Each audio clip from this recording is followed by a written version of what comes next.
পাঠশালা শীতল রিসর্ট। আমার মনে হয় বহুত এই রিসর্টে আহে নাই বন্ধুরা। এই জায়গা হচ্ছে পাঠশালা, দেখতে কিন্তু জায়গাটা খুবই সুন্দর। তারপরেও আমি কিন্তু বহুত কিন্তু এই জায়গায় আহে নাই বন্ধুরা। আমি কিন্তু আজকে ছিলাম এই রিসর্টে, ভাবলাম যে একটু ঘোরাঘুরি করে তুমি দেখাই। আর বন্ধুরা এই জায়গাটা কিন্তু খুবই বড়, চারপাশের সৌন্দর্য কিন্তু খুবই ভালো। আমার কাছে কিন্তু এই জায়গাটা খুব ভালো লাগছে। তারপরে আমি এটাই বলতে চাই, তোমরা একদিন এই রিসর্টে আয়ো। বিশেষ করে বন্ধুরা এই রিসর্টে বাচ্চাগো খেলাধুলার বস্তু কিন্তু বেশি রাখছে, দেখে কিন্তু আসলে তো আমার কাছে খুব ভালো লাগছে। পাঠশালার মধ্যেও কিন্তু এরকম একটা রিসর্ট আছে, বুঝছো না? এটা বহুত জানেন না। তো বন্ধুরা তোমরা কিন্তু একদিন আয়ো, আর যদি হাসাই হয় তাহলে জেফত দিয়ে আমার লগে করে নিয়ে আয়ো।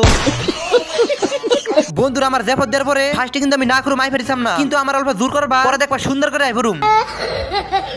বন্ধুরা একটা হাসা কথা কই, আমার জিবলা কিন্তু বড় আছে। কোন বস্তু দেখলে আমার জিবলা আগে দৌড় দেয়, কিন্তু আমার থেকে এই মালটার জিবলা আরো বড়। এটা হচ্ছে জঙ্গলের গুন্ডা মিস্টার বাঘ কাকু। কাকুর লোক আজকে মেলা কথাবার্তা কইলাম যে কাকু তুমি জঙ্গলে থাকো ভালো কথা, কত সব মানুষের গ্রামে যাও, কিন্তু ভাগে আমরা গেলে ভাইসা জঙ্গলের কথাই কুলাই কো, তার কারণে মানুষের খোয়ারে যে ঢুকি।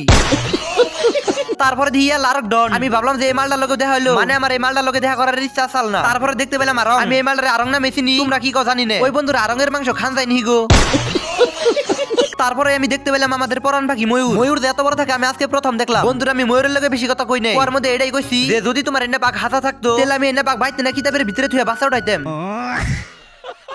কেরা কেরা ময়ূরের বা কিতাবের ভিতরে পড়ে বাচ্চা উঠাইছো আজকের ভিডিওর মধ্যে কিন্তু কমেন্ট এমনি করবা অমনি করবা। বন্ধুরা পাঠশালা শীতল রিসর্টের ভিডিও তোমার কাছে কেমন লাগলো? যদি আমার ভিডিও দেখে ভালো লাগে তাহলে একটা লাইক করবা, তার সাথে একটা ফলো করবা। আমি বহুত সময় বহুত কিছু কই থাকি, আশা করি যে কেউ খারাপ ভাবে নিবা না। তো আজকের জন্য এই পর্যন্ত, সবাই ভালো থাকো, সুস্থ থাকো।